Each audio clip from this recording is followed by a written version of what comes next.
Szervusztok gyerekek!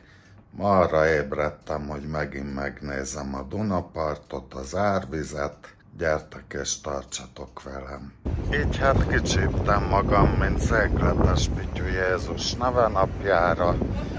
Kiálltam a 75-ös troli megállójába Kőbányán, de aztán megállapítottam, hogy a 9-es busz megy előbb, úgyhogy csalok át a 9-es megállóba.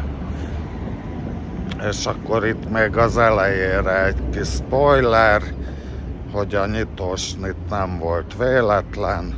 A következő videóban az otthoni YouTube stúdióról fogok beszélni, és azzal kapcsolatban lesz fejlesztés, kicsomagolás is, ott is várlak majd benneteket szeretettel. A Nagykörútnál erről a 9-es buszról átszállok egy körúti kombinóra, hogy kikerüljem a belvárosi dugókat. Így is eltartott egy órát az út, és vissza kellett gyalogolni a lecsó étteremhez, hogy a mindennapi betevőfalatot megvásároljam. Ez itt található a 9-es busz megállójában, pontosan csokolom. A Dunaparton a megszokotthoz képest elég nagy a tömeg, mindenki a vizet bámulja, hiszen rég láttunk árvizet. Érdekes látvány, ahogy a fák a Dunában úszkálnak. Ott a távolban néhány kereszttábla is megfigyelhető a vízben. Ez itt a pesti alsórakpart.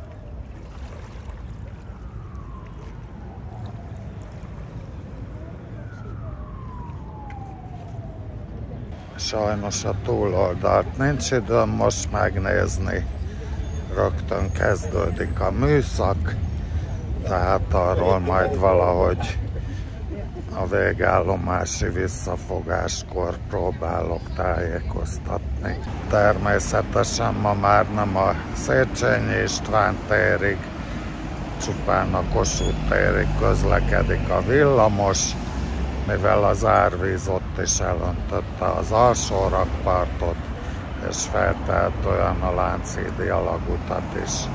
Kiderült, hogy az imént látott 13:35-össel fogok majd kezdeni. Van még a kollégának egy köre rajta, és utána leváltom. Nézzük meg, hogy indul el a Tragacsa végállomásról.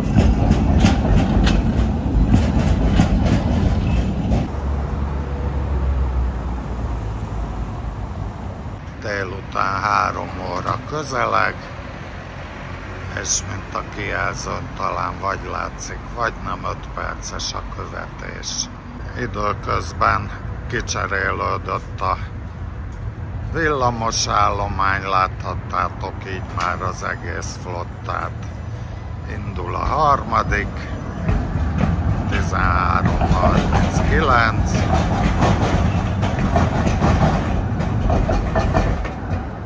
És itt maradt magnak a 13:27. Széchenyi rakpart, idáig jár a villamos. Ott az a bólya kihelyezendő vörös tárcsát helyettesíti, és van itt egy új szakaszszigetelés a felső vezetéken, és le van földelve ugye a Lánchíd felőli vezeték. Fák itt is szépen úszkálnak, attól független gyönyörű a budai látkép a rengeteg toronydaruval.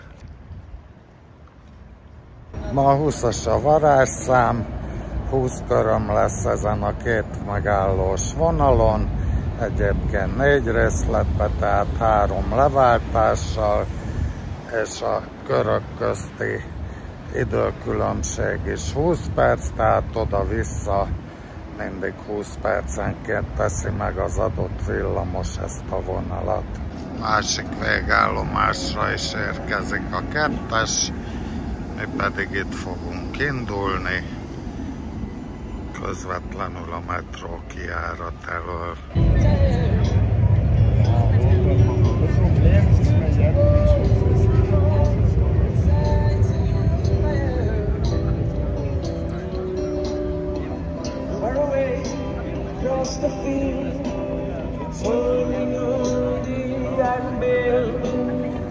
Jól mutat a vonalon az egyetlen létező kijelzős KCV-nk, oldalkijelzős.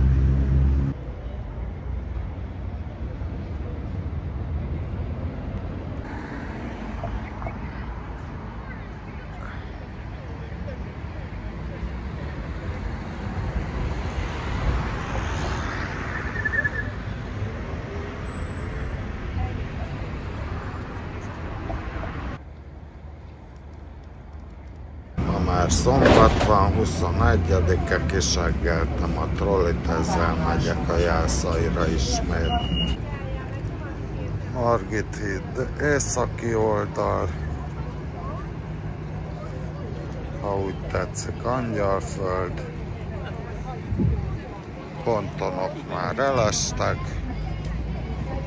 jó magas a vízszint.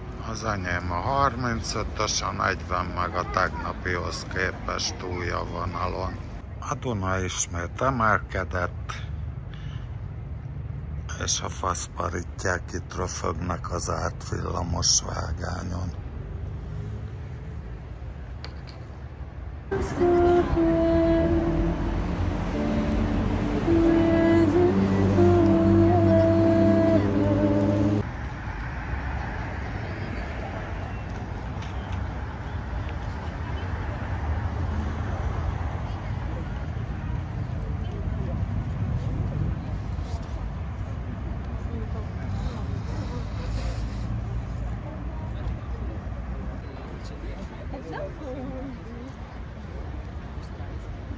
Hát mai napról ennyit, utolsó menet jön, metró bezárt, itt vagyok a Kossuth téren.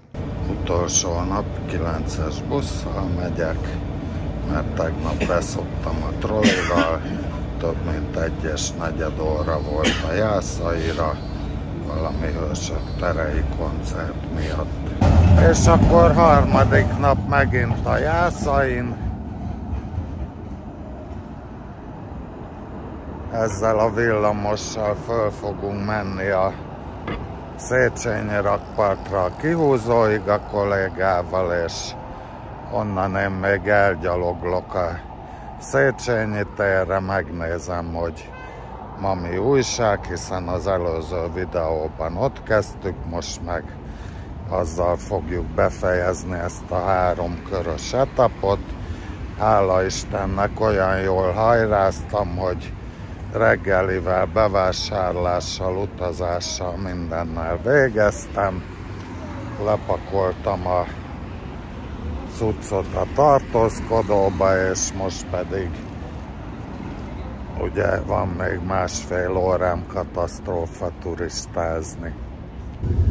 Na, kollégával megyünk katasztrófa turistázni a Széchenyi rakparti kihúzóba, csak így mutatóba. És akkor ugye itt elhaladunk, megkerüljük a Bolondok házát, és már is vége van a vonalnak, 2 megálló az egész cucc. Működik ez a jó kis frissítő szökőkút, és akkor mindjárt meglátjuk, hogy művelnek-e valamit a csodavarangyok. A Garibaldi ívben, mert itt szokott probléma lenni, változatlan, rengeteg a katasztrófa turista. Itt szédelegnek a korlát mellett, ahogy szoktak.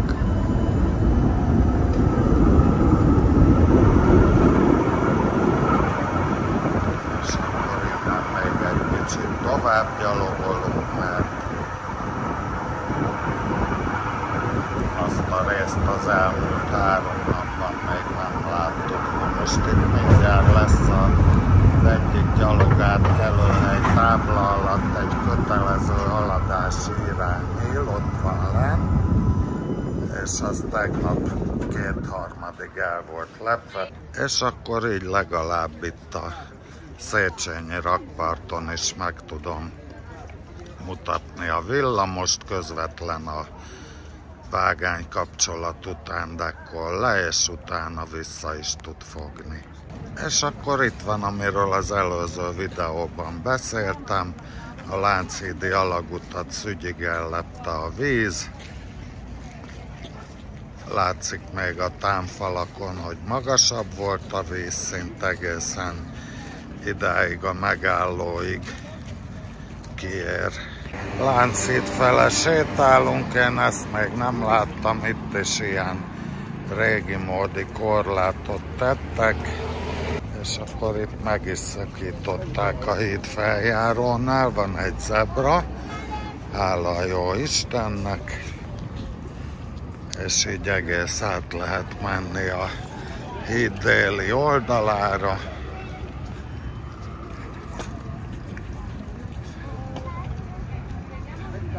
Déli oldalon is mutatom a Lánchídi alagutat. Gyalogos forgalom veszélyes és tilos. Hát aki megpróbálja, meg is érdemli.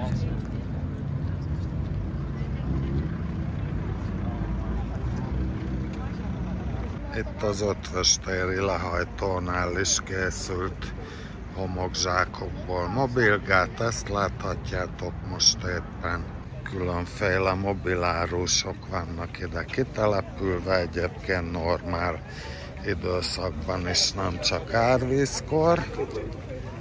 Feltételezem, hogy ilyenkor kissé megnő a forgalmuk, és akkor egy kicsit kukkenzi. Bite Kossuth hajó 3 nappal ezelőtt, vagy 4 nappal onnan videóztam a part szélét, most már ez nem lehetséges, mint látjátok, és akkor sorba utána a többi, a Spoon hajó, a Zsófia főhercegné, meg egyebek. Itt látható a mobilgát, előtt beszéltünk róla, és ott szemben van a Lánchídi alagút, és hát néhány varangyát mászik a kordonokon, mert hát nyilván onnan sokkal érdekesebb. És akkor mehetnénk tovább is, de szerintem így bőven elég, hiszen itt volt a legalacsonyabb a part, tehát itt jött föl legjobban a víz, és néhány napon belül teljesen vissza fog vonulni. Remélem, hogy erről már nem kell több videót készíteni, és hogy ez az állapot nem gyakorta fog előfordulni. Hogyha tetszett ez a videó, akkor tartsatok velem, iratkozzatok föl, lájkoljatok, stb. És várlak benneteket a következő videóban is.